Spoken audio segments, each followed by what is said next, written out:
नमस्कार, मी अमोल मोरे आणि आपण पाहत आहात बीज डंका. आपल्या सर्वांचं मनापासून स्वागत आहे. आजचं आपलं खास बुलेटिन पैसा पुराण, जिथे आपण फक्त बातम्या सांगत नाही तर त्या बातम्यामागचा खरा अर्थ समजून घेतो, आकड्यामधील वास्तव उलगडतो आणि या सगळ्यांचा तुमच्या खिशावर नेमका काय परिणाम होतो हे स्पष्ट करतो. सध्या जागतिक अर्थव्यवस्थेत मोठी उलथापालथ सुरू आहे. कुठे वाढ मंदावत आहे, कुठे तणाव वाढत आहे, तर कुठे गुंतवणुकीचे स्वरूप बदलत आहे. यामुळे आजचं हे बुलेटिन अत्यंत महत्त्वाचं ठरणार आहे. चला तर मग सुरुवात करूया आजच्या पहिल्या आणि सर्वात मोठ्या बातमीपासून. अमेरिकेच्या अर्थव्यवस्थेला 2025च्या शेवटच्या तिमाहीत मोठा धक्का बसल्याचं समोर आलं आहे. आणि हा धक्का केवळ आकड्यापुरता मर्यादित नाही, तर त्यामागे अनेक गंभीर आर्थिक संकेत दडलेले आहे. ऑक्टोबर ते डिसेंबर या कालावधीत अमेरिकेची GDP वाढ ही केवळ 0.5% इतकी नोंदवली गेली.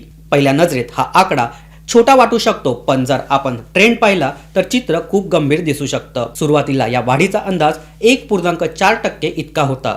नंतर तो 0.7% इतका आला आणि अखेरीस अंतिम आकडा 0.5%वर आला. म्हणजेच अर्थव्यवस्थेची वास्तविक स्थिती अपेक्षेपेक्षा खूपच कमकुवत होती. आता या घसरणीमागचं कारण समजून घेऊया. यातील सर्वात मोठं कारण म्हणजे अमेरिकेत झालेलं 43 दिवसाचं सरकारी शटडाऊन. हे शटडाऊन केवळ राजकीय संघर्षाचा परिणाम नव्हता, तर त्याचा थेट आर्थिक परिणाम देखील पाहायला मिळाला.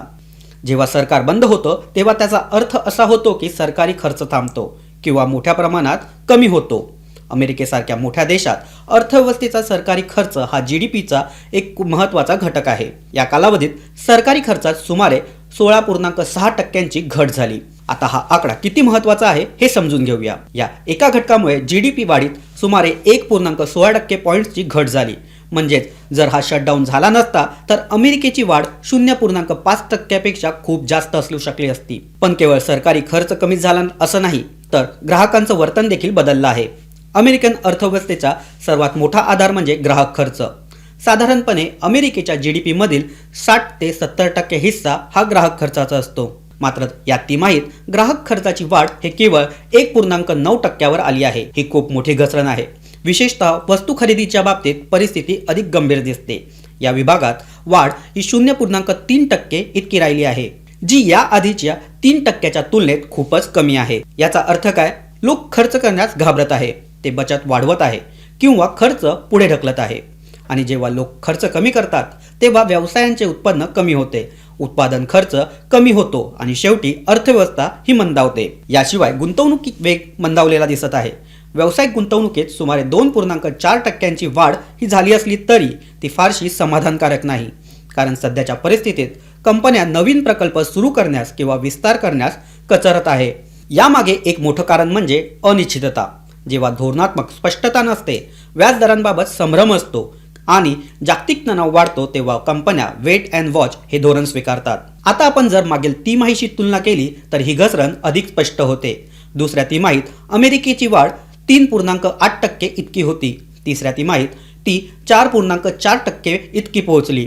म्हणजेच अर्थव्यवस्था ही वेगात होती. मात्र चौथ्या तिमाहीत हा वेग अचानक कोसळला आणि वाढ थेट 0.5% म्हणजेच 0.5%वर आली. याचा अर्थ असा होतो की अर्थव्यवस्थेत काहीतरी मूलभूत बदल हे घडत आहे. संपूर्ण वर्षाचा विचार केला तर 2025 मध्ये अमेरिकेची अर्थव्यवस्था 2.1%नी वाढली, पण हा आकडाही मागील वर्षाच्या तुलनेत कमी आहे. 2024 मध्ये ही वाढ 2.8% इतकी होती, तर 2023 मध्ये ती 2.9% इतकी होती. म्हणजेच वाढीचा वेग हा सातत्याने कमी होत चालला आहे. आता याचा जागतिक परिणाम काय होऊ शकतो? अमेरिका ही जगातील सर्वात मोठी अर्थव्यवस्था आहे, ज्यामुळे जिथे मंदीची चिन्ह दिसू लागली तर त्याचा परिणाम हा संपूर्ण जगावर होतो. पहिलं म्हणजे जागतिक व्यापारावर परिणाम होऊ शकतो. अमेरिकन मागणी कमी झाली तर इतर देशांच्या निर्यातीवर परिणाम होतो. दुसरं म्हणजे गुंतवणूक प्रवाह बदलू शकतो.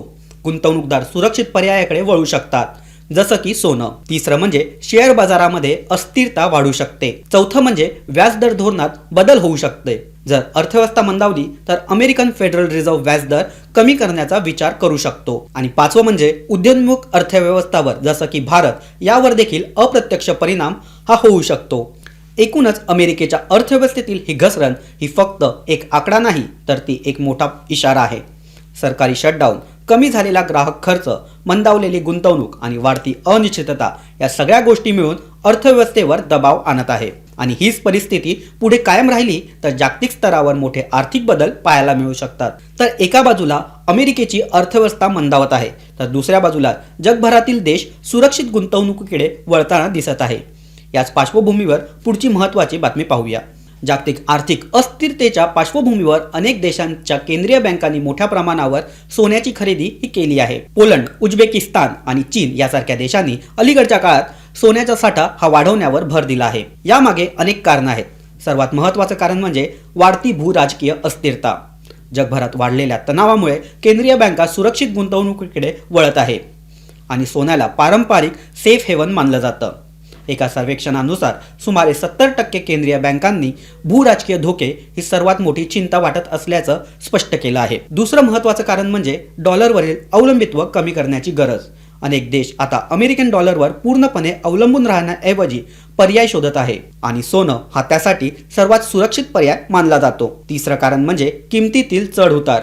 अलीकडच्या काळात सोनं यांच्या किमतीमध्ये मोठ्या प्रमाणात घसरण झाली आहे. याचाच फायदा घेत अनेक देशांनी मोठ्या प्रमाणावर खरेदी केली. चौथं कारण म्हणजे परकीय चलन साठ्यात विविधीकरण. केंद्रीय बँका त्यांच्या साठ्यात फक्त डॉलर किंवा युरोज ठेवत नाही, तर सोन्यासारख्या स्थिर मालमत्तांमध्ये देखील गुंतवणूक करतात. पाचवं कारण म्हणजे महागाईपासून संरक्षण. वाढती महागाई आणि आर्थिक अनिश्चितता यामुळे सोनं हा सुरक्षित पर्याय मानला जातो.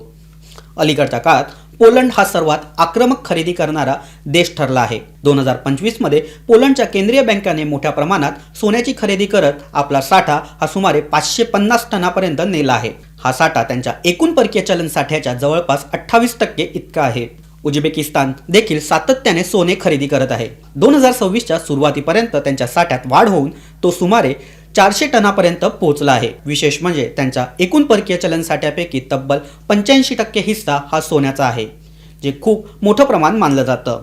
चीनने देखील आपलं सोनं खरेदी करण्याचा ट्रेंड हा कायम ठेवला आहे. मार्च 2026 पर्यंत चीनच्या केंद्रीय बँकांकडे सुमारे 74.38 दशलक्ष ट्रॉय औंस म्हणजेच अंदाजे 2300 टनापेक्षा जास्त सोन्यांचा साठा आहे.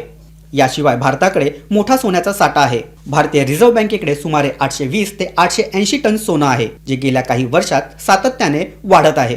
जागतिक पातळीवर पाहिलं तर अमेरिका अजूनही मोठा सोन्याचा धारक देश आहे, ज्याच्याकडे सुमारे 8000 टनापेक्षा अधिक सोनं उपलब्ध आहे. यानंतर जर्मनी, इटली, फ्रान्स आणि रशिया यासारखे देश मोठ्या प्रमाणावर साठा ठेवून आहे. आता एकीकडे केंद्रीय बँका सोनं खरेदी करत असताना दुसरीकडे बाजारात सोन्याच्या किमतीत घसरण दिसून येत आहे. 10 एप्रिल 2026 रोजी देशातील सराफा बाजारात सोनं आणि चांदी यांच्या दरात लक्षणीय घसरण झाली आहे. बाजार उघडताच सोन्याच्या किमतीत सुमारे 800 रुपयांपर्यंत घट पाहायला मिळाली, तर चांदीच्या दरात देखील मोठी घट ही नोंदवली गेली. 24 कॅरेट, 22 कॅरेट आणि 18 कॅरेट या सर्व प्रकारच्या सोन्याच्या किमतीत घट दिसून आली. मुंबई, दिल्ली, चेन्नई, कोलकाता आणि बेंगळूर यासारख्या प्रमुख शहरांमध्ये दर कमी झाले आहेत. यामुळे ग्राहकांसाठी ही खरेदीची एक चांगली संधी मानली जाते. चांदीच्या बाबतीत देखील अशीच परिस्थिती पाहायला मिळाली. काही ठिकाणी चांदीचा दर हा प्रति किलो 1000 रुपयांनी खाली आला आहे. ताज्या आकडेवारीनुसार 24 कॅरेट सोन्याचा दर हा 1,51,480 प्रति 10 ग्राम, 22 कॅरेट सोन्याचा दर हा 1,38,850 प्रति 10 ग्राम, तर 18 कॅरेट सोन्याचा दर हा 1,13,610 प्रति ग्राम इतका आहे. म्हणजेच बाजारात घसरण असली तरी अजूनही ऐतिहासिकदृष्ट्या सोनं हे उंच पातळीवर आहे. चांदीबाबत बोलायचं झालं तर चांदीचा दर हा सुमारे 2,54,900 प्रति किलो इतका आहे. या घसरणीमागे आंतरराष्ट्रीय बाजारातील अनेक घटक कारणीभूत आहे. अमेरिकन डॉलर मजबूत होणं, व्याजदराबाबतची अनिश्चितता आणि जागतिक आर्थिक परिस्थिती याचा थेट परिणाम सोनं आणि चांदी यांच्या किमतीवर होत आहे. याशिवाय अलीकडच्या काळात किमती वाढल्यानंतर गुंतवणूकदारांनी नफा वसुली केल्याने दरात घसरण ही झाली आहे. आता सोनं आणि चांदी यानंतर सगळ्यात महत्त्वाचा घटक म्हणजे कच्चं तेल. सौदी अरेबियातील तेल प्रकल्पावर झालेल्या हल्ल्यानंतर जागतिक बाजारात कच्च्या तेलाच्या किमतीमध्ये वाढ झाली आहे. या हल्ल्यामुळे तेल उत्पादन आणि पुरवठ्यावर परिणाम झाला असून बाजारात अनिश्चितता वाढली आहे. महत्त्वाच्या पाईपलाईन आणि प्रकल्पावर परिणाम झाल्याने दररोज लाखो बॅरल तेलाचा पुरवठा कमी झाला आहे. यामुळे जागतिक स्तरावर तेलाची उपलब्धता कमी होण्याची भीती निर्माण झाली आहे. या पार्श्वभूमीवर ब्रेंट क्रूडचे दर हे 96 ते $97 प्रति बॅरल इथपर्यंत पोहोचले आहे, तर WTI क्रूडचे दर हे 98 ते $99 इथपर्यंत गेले आहेत. पश्चिम आशियातील तणाव, होर्मुझ समुद्रधुनीचं महत्त्व आणि अमेरिका इराण यांच्यातील संबंधातील अनिश्चितता या सर्व गोष्टी या वाढीमागे कारणीभूत आहे. भारतासारखा तेल आयात करणाऱ्या देशासाठी ही परिस्थिती चिंतेची आहे. आता या जागतिक घडामोडीनंतर नजर वळूया भारतीय शेअर बाजाराकडे. 10 एप्रिल 2026 रोजी भारतीय शेअर बाजारात जोरदार तेजी पाहायला मिळाली. कालच्या घसरणीनंतर आज बाजाराने दमदार पुनरागमन केलं. सेन्सेक्समध्ये सुमारे 750 ते 800 अंकाची वाढ झाली, तर निफ्टी 50ने देखील पुन्हा 24,000चा टप्पा हा ओलांडला आहे. आजच्या व्यवहारात बँकिंग, वित्तीय आणि ऑटो क्षेत्रातील शेअर्सनी बाजारात सर्वाधिक पाठबळ मिळवलं. गुंतवणूकदारांचा आत्मविश्वास वाढलेला दिसला आणि मोठ्या प्रमाणावर खरेदी ही झाली. जागतिक बाजारातून देखील सकारात्मक संकेत मिळाले. आशियाई बाजारांमध्ये तेजी होती आणि कच्च्या तेलाच्या किमतीत काहीशी घट झाल्याने भारतासाठी दिलासा मिळाला. त्यामुळे आज गुंतवणूकदारांनी स्वस्त दरात खरेदी करत रिकव्हरी साधली. मित्रांनो, आजचं पैसा पुराणमधून एक गोष्ट स्पष्ट होते. जागतिक अर्थव्यवस्था सध्या अत्यंत संवेदनशील टप्प्यावर आहे. एका बाजूला अमेरिका मंदावत आहे, दुसऱ्या बाजूला देश सोनं साठवत आहे, तर तिसऱ्या बाजूला तेलाच्या किमती वाढत आहे. अशा परिस्थितीत गुंतवणूक करताना सावधगिरी बाळगणे योग्य अत्यंत आवश्यक आहे. आजचं बुलेटिन तुम्हाला कसं वाटलं हे आम्हाला कमेंटमध्ये नक्की सांगा. व्हिडिओला लाईक करा, मित्रांसोबत शेअर करा आणि 20 टंका चॅनलला सबस्क्राईब करायला विसरू नका. पुन्हा भेटूया अशाच बुलेटिनसह. तोपर्यंत धन्यवाद.